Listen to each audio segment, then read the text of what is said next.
What is one thing that you would never wish to be transferred to European working culture? You feel desperate need to be accepted by someone and you just don't know other ways to do that. Manali, I think we are paying you less than what you deserve. I was telling several newcomers, if you know a right combination of the buttons, it can give you whiskey instead of coffee. Hello everyone, thank you so much for joining. So in this video, together with my dear friend Manali, we'll be discussing our experiences of working in Europe, specifically in the Netherlands, compared to what experience we used to have as workers in Russia and in India. So we'll do a little bit of comparison, maybe some of the things that shocked us or surprised us in the working culture in EU will be similar, maybe something will be different, we will see. I've prepared some of the questions. We both saw the questions, but we don't know the answers of each other, so this will be a little bit of a surprise. So the first question is, Manali, what was the biggest surprise for you when you started working in Europe or in the Netherlands specifically? What was the more like cultural, corporate kind of shock? For me, I think the biggest shock was the ease with which you can disagree with someone. I think that's what we talked about previously as well. Like in India, you probably have to really sugarcoat your feedback and stuff like that, but here if you really disagree with someone, you can just say it without worrying about what he or she will think of me and how he or she will and react to it, or that it's just very psychologically safe environment as compared to India, I think. And I think for a female it's very, very important to have that psychological safety. So that was a very, very big cultural shock to me when I started working in Europe. Although, disclaimer, we're speaking here about our experiences. I can bet in the Netherlands you can find the companies where it is different. So we're speaking about our experience and experience of maybe our friends or what we've observed. That was like, I think, quite a surprise. It's okay we can agree to disagree. That will be the shock that I've seen. You know, ironically, I think my shocks compared to the Russian working culture are kind of similar. In the Russian culture, it is very not welcomed when you're arguing with your boss because there's a power dynamic, so it's usually like authoritarian. And here, the org structure is generally a little bit more flat.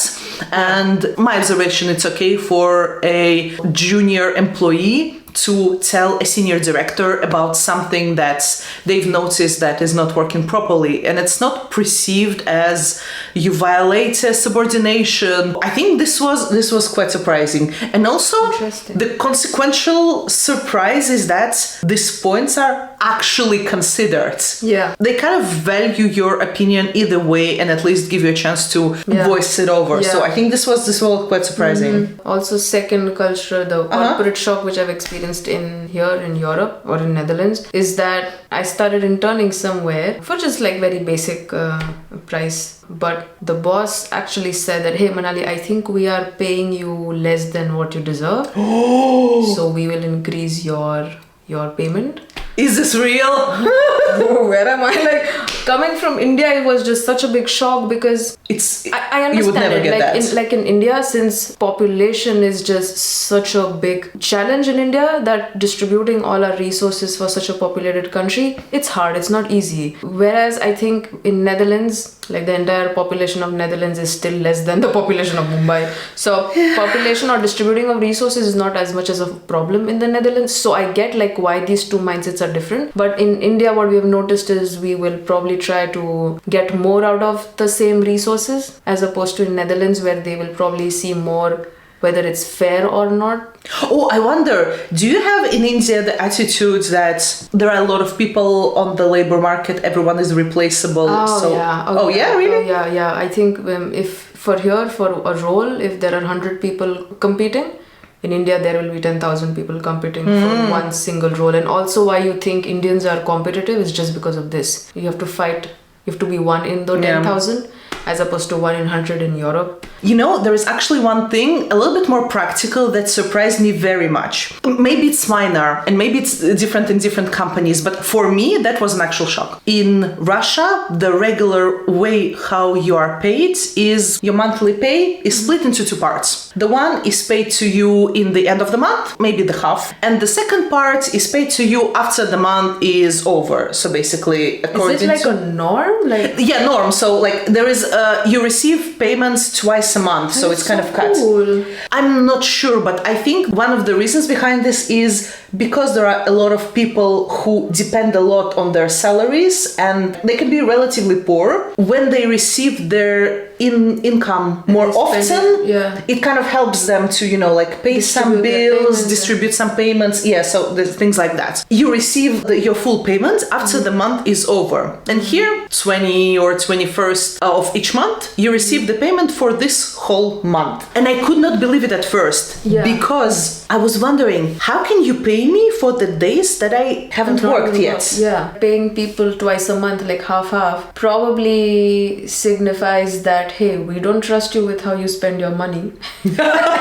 This is one way of seeing it. Yeah. But also the second way of seeing it is that, what you said, like if you work this much, we'll pay you for that much. And then for next 15 days, we pay for next 15 days. I don't know that there is like a trend in many countries actually to pay even more often than twice a month because you never know the situation the person is in, right? So maybe you can receive your salary even weekly. People are going and have the micro loans because they need some money immediately with the high interest. Yeah. But if you as a company can just pay them every week, they would be free from the need to do that and feel more comfortable. But I mean, the point is that... Which one would you prefer? Paying thrice a month, being paid twice a month, or? I think when I started my career, I would appreciate having the salary more often. Okay. Right now, I think I'm okay with once a month, but the surprise was that they pay you for days that you haven't worked yet. So I'm like, okay, this isn't like the interesting level of trust that you have between you and the company. So but how's it in India? Oh, we get paid once a month. Once a month, okay. Yeah. But I think I'm curious about one thing. So does this also probably mean that if in Russia they have to fire people, they can immediately fire people? In Russia, it's somewhere in between Europe and US. So in US, I know that people can get fired very fast. In Europe, it's rather like 3 months or In Russia, it's 2 weeks. There you go.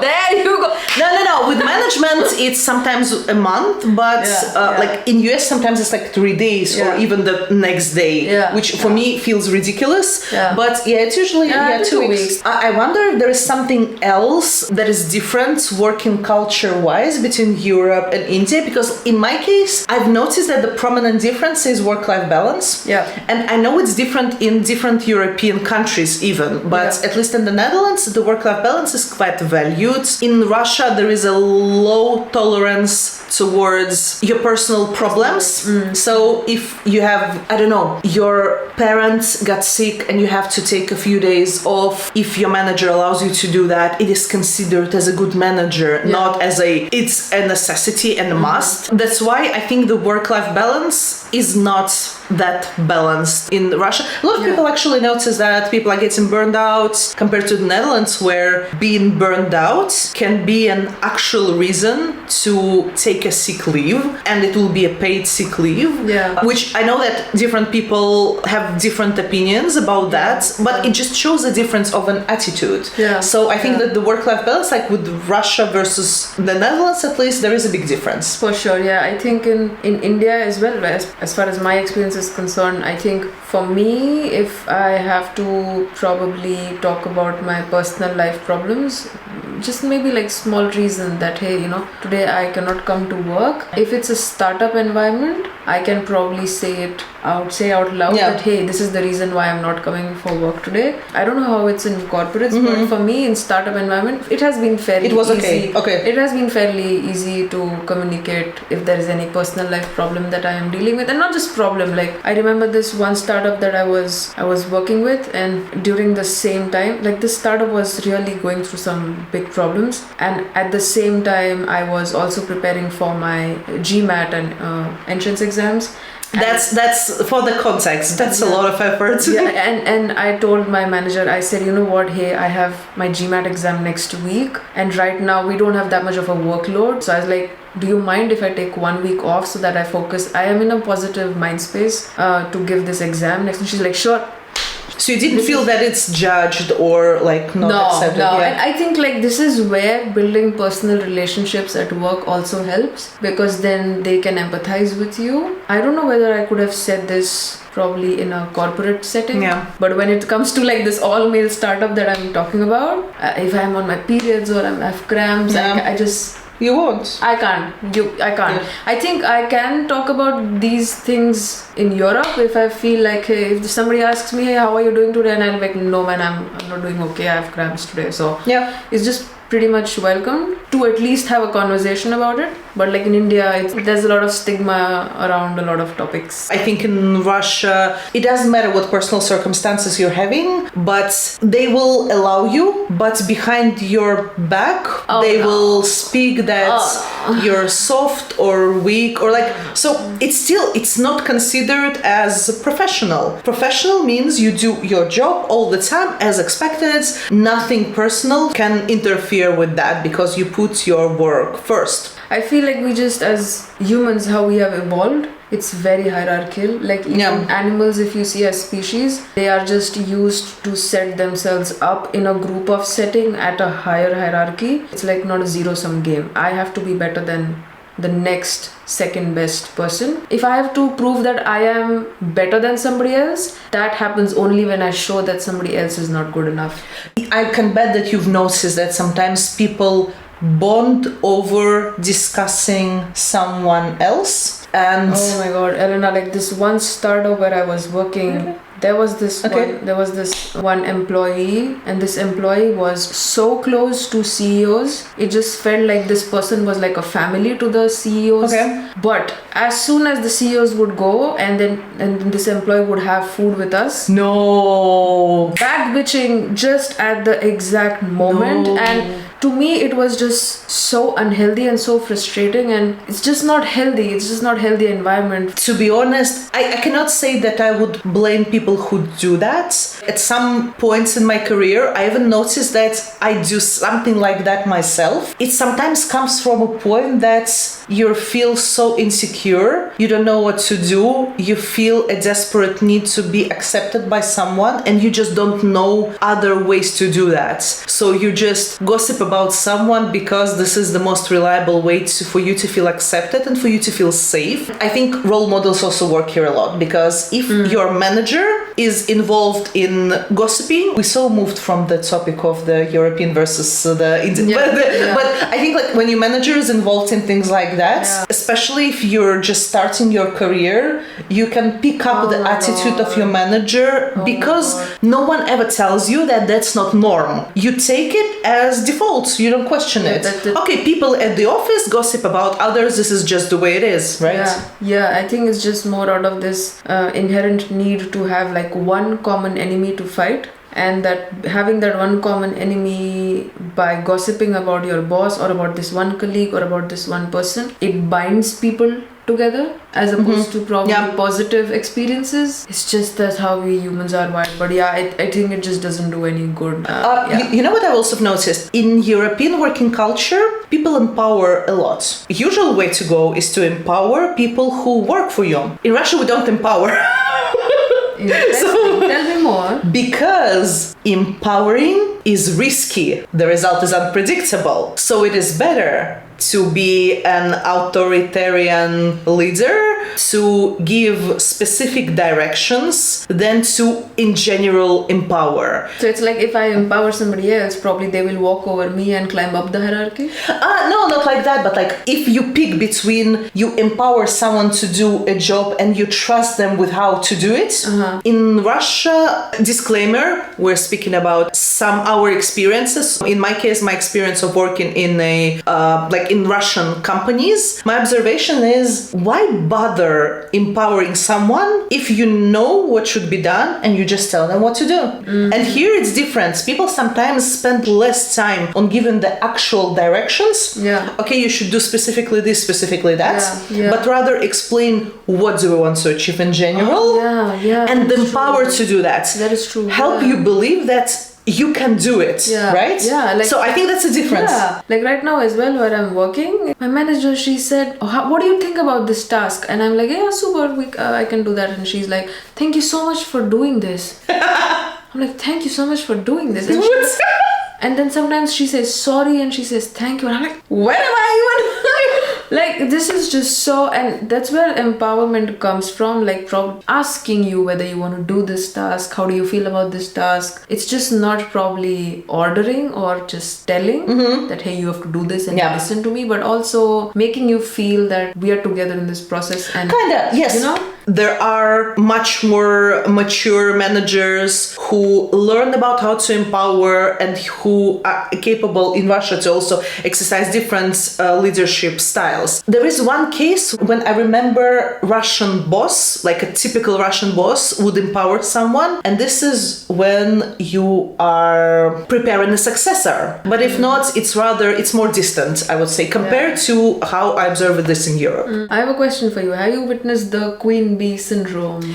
Can you please remind our listeners what is Queen Bee syndrome? So Queen Bee syndrome is where one female who is like the head of the department or head of the team, she will not let other female come up to the position of power or maybe promotions. Probably there's just one female who is just dominating, who will not appreciate other females around. You know, like how there's one queen bee in this hive of bees, and we have that queen bee syndrome a lot in corporate. I did. The first example that comes to my mind is actually when I started my career in IT. There were not a lot of women in IT. It was, I say that it's like the bearded guys in basements. Of course, like 15 years ago, it was not strictly like that, but a little bit still close to that. As a woman in IT, sometimes we faced a lot of unfair treatment, but at the same time, if you're able to adjust and work together in this kind of at that point very male-dominated, still male-dominated world, I think you felt a little bit of that you achieved a certain level of elitism.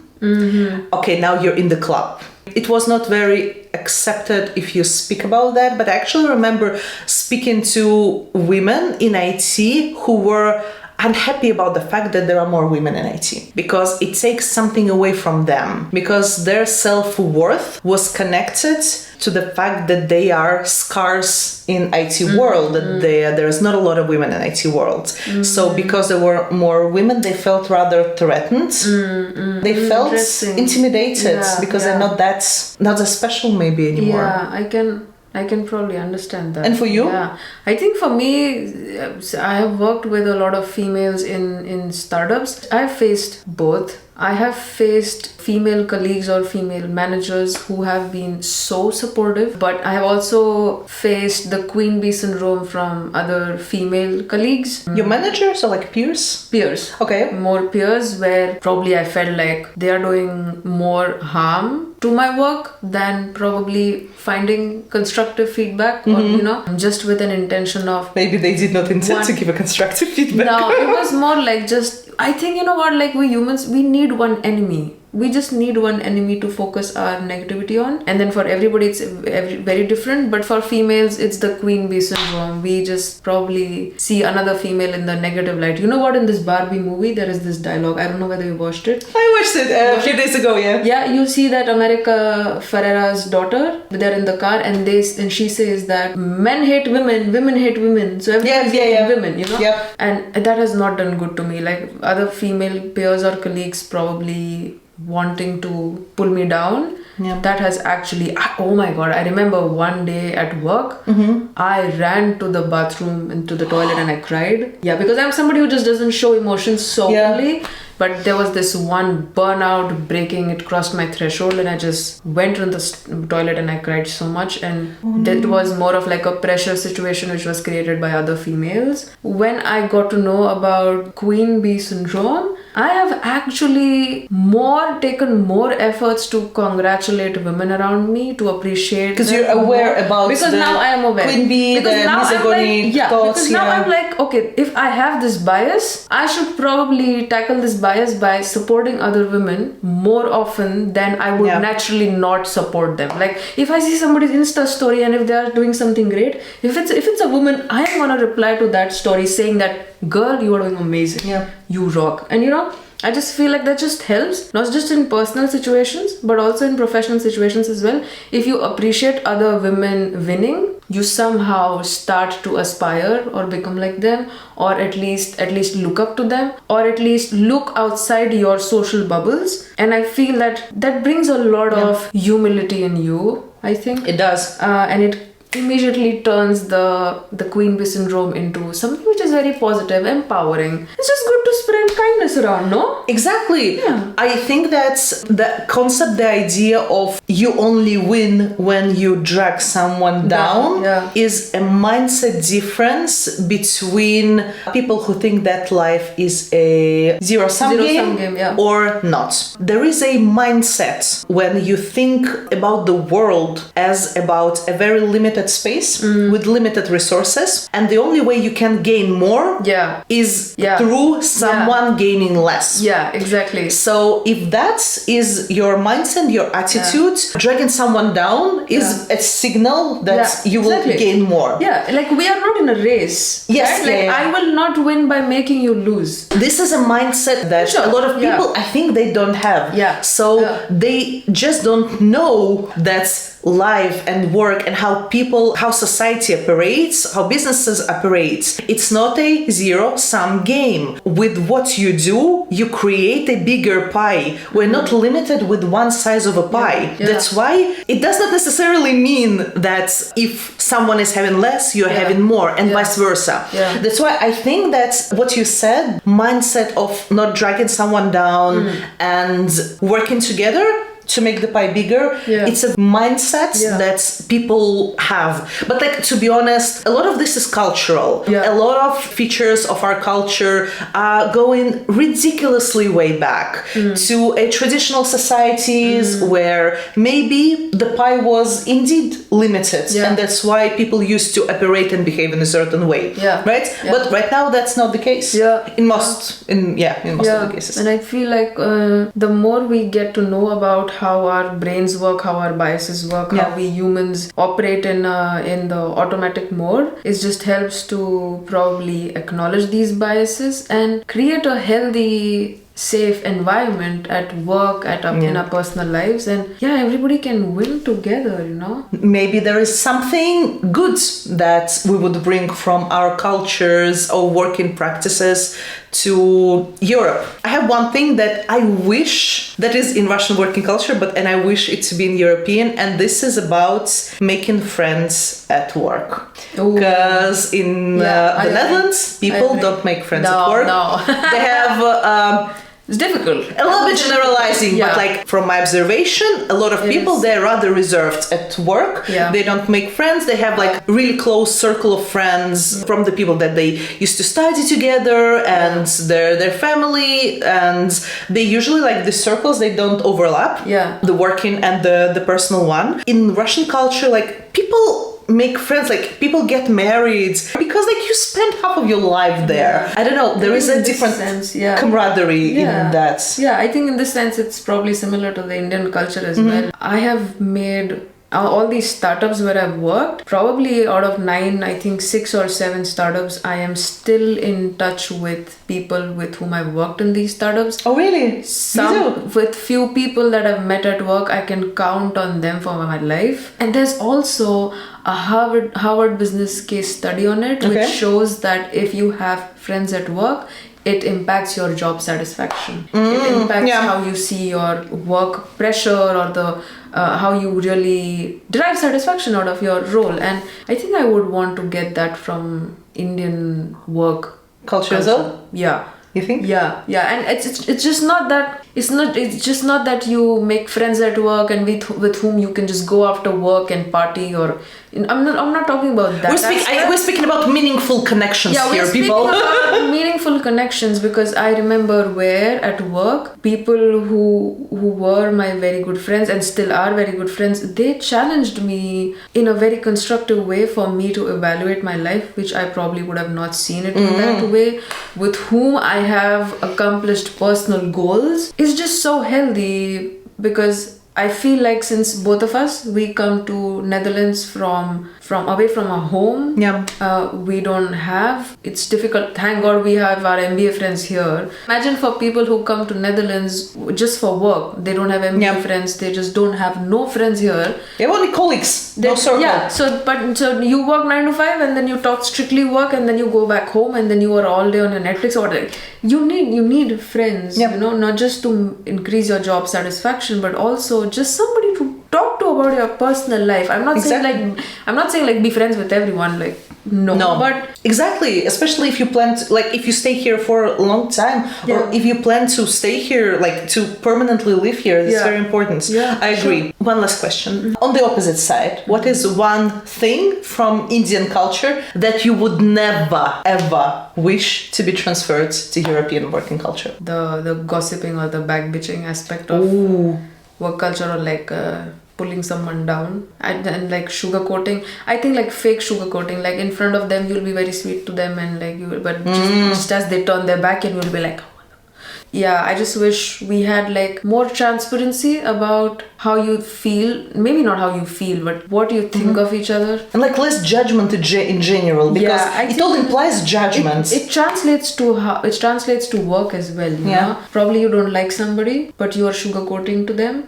Just because I don't like you, I will say no to your idea, even if your idea is brilliant. Yeah. We cannot like each other, but let's just... And it doesn't mean that you don't need to control yourself at work. There are actually studies that show that the most successful career-wise are, one of the factors is you can control your emotions well, you can control yourself, and you can do something that you don't like, but maybe you're good at for a longer time. So like, it doesn't mean that you should just do whatever you want.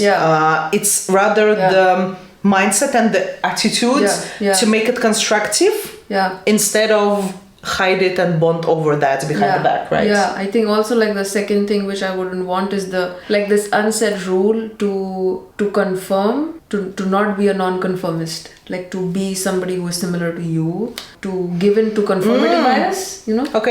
Like just to be somebody who is with the herd mentality, who thinks like you, who behaves like you, who looks like you, who talks like you, who is more like you. They are more accepted in the meeting room or in the discussions, or but as opposed to, I think in Europe it's more that even if you're somebody who doesn't conform to the set preconceived notions, they will listen more to you. I agree. But as opposed to, I think that's something that I wouldn't want from the Indian work culture here. Same. We have this in Russia as well. I think compared to at least the Netherlands, I think in Russia I observed a lower tolerance towards people who are different, who differ from you in any way.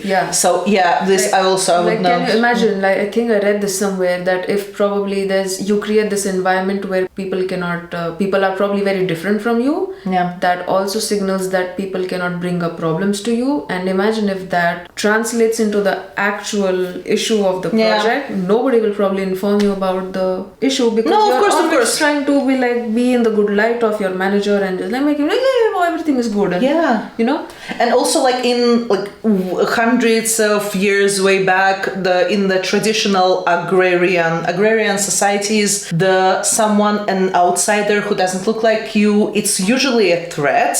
So we have all kinds of mindsets and approaches based on how we as people, as society used to operate way back. So I think nothing good comes from the intruders or the outsiders. That's why everyone should be.